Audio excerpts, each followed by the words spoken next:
Desde que los talibán llegaron al poder en Afganistán en 1996, toda la población afgana está viviendo uno de los momentos más duros de su ya trágica historia, en la que acumulan más de 20 años de guerra continuada.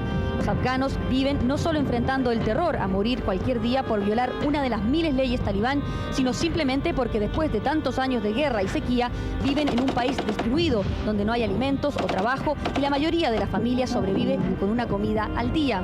Pero sin duda, las más afectadas por este régimen son las mujeres afganas, quienes están viviendo una de las peores situaciones de abuso y discriminación a la que puede ser sometido un ser humano. De hecho, no son tratadas como tales, ya que han sido despojadas de derechos básicos como la educación, la salud o la libertad de movimiento. Las mujeres afganas no pueden trabajar, viven recluidas en sus casas y solo pueden abandonarlas para una misión específica, acompañadas siempre por un pariente masculino y cubiertas de pies a cabeza con el que se ha transformado en el símbolo de esta opresión, el burka. Era muy difícil ver mujeres fuera de sus casas y aunque algunas mujeres salían, están cubiertas por las burkas. Nosotros éramos un país trasero, éramos un país pobre, pero nunca con tales atrocidades, ni crímenes que no han dejado ninguna opción para una mujer que no sea el ir a mendigar. Solo mirando los rostros de mi gente, los niños, mujeres, hombres, fue suficiente para mí, para entender que la tragedia que está pasando en mi país. Sahar Saba es una mujer afgana refugiada en Pakistán desde que tenía 7 años. Viaja con frecuencia clandestinamente a su país, por eso vive rodeada de guardaespaldas y cubre su rostro por motivos de seguridad.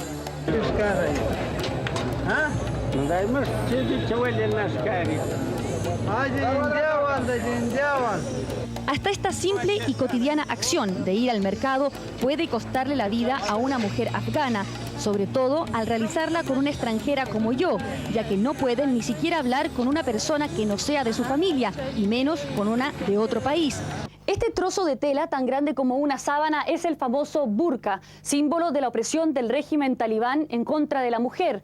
Ponérselo es toda una experiencia, no solo porque uno se siente realmente como una prisionera, sino que además, a efectos prácticos, es muy difícil caminar cuando no se ve absolutamente nada.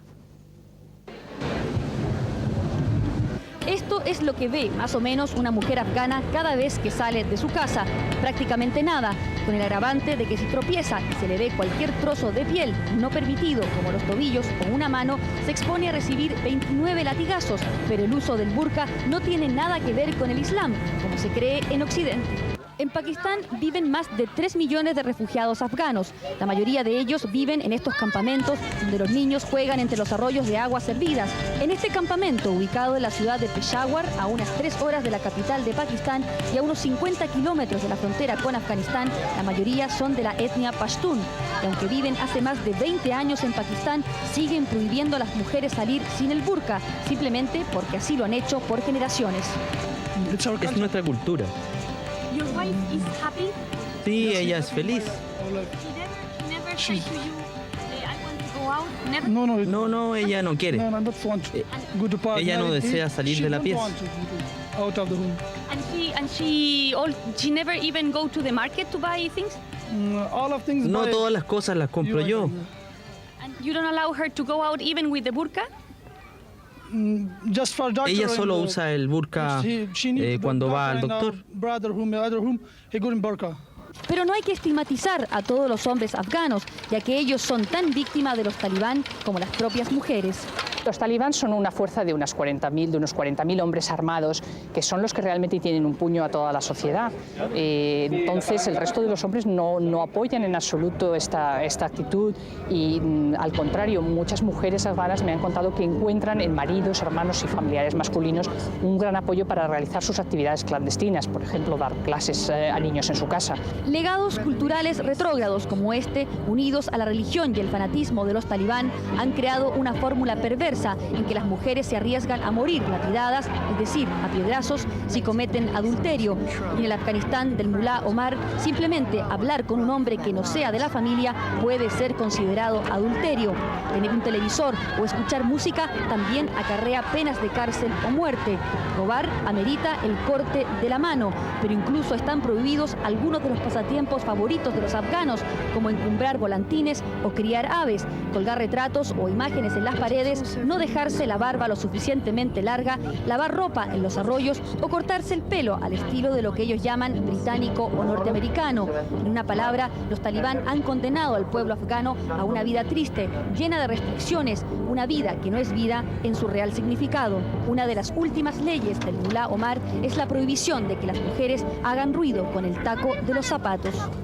Ese es uno de los edictos que harán historia del jeque Omar y que no sé, difícilmente deben poder comprobarlo porque la mayoría de las calles, no solo en Kabul, sino en el resto de Afganistán, son de tierra, con lo cual hay bastante dificultad para andar con tacones y para poder hacer ese ruido tan bonito que ellos consideran que es perversor. ¿Es verdad que por pintarse una uña le cortan el dedo a las mujeres allí?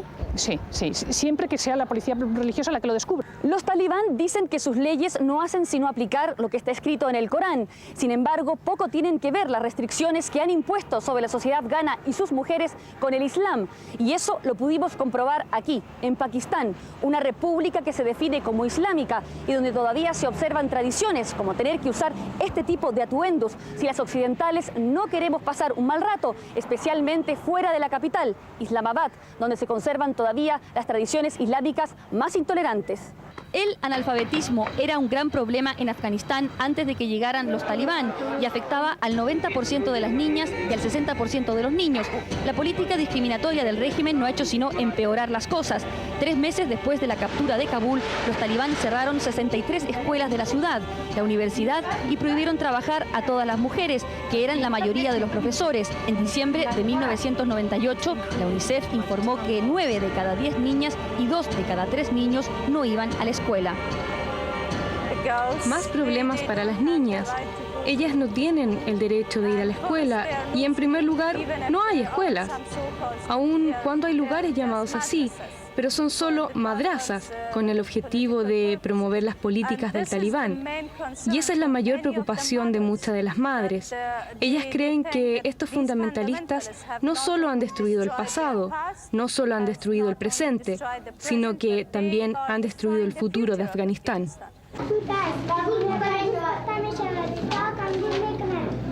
Mientras en Afganistán los talibán usan la ignorancia de su gente, los refugiados afganos resisten con la fuerza de la educación.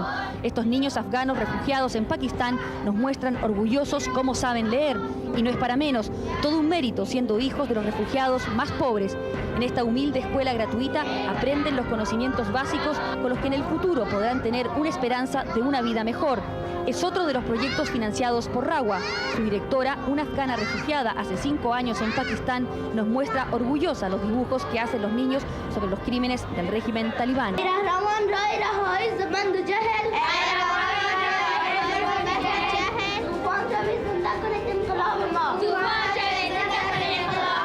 Después de tantos años de guerra y represión, los niños afganos han olvidado a cantar, como lo hacen la mayoría de los niños en el mundo, pero saben recitar, y su canción habla de la libertad, del sueño de que algún día su país será libre de los talibán y podrán volver a su patria para hacer de Afganistán un país grande y hermoso.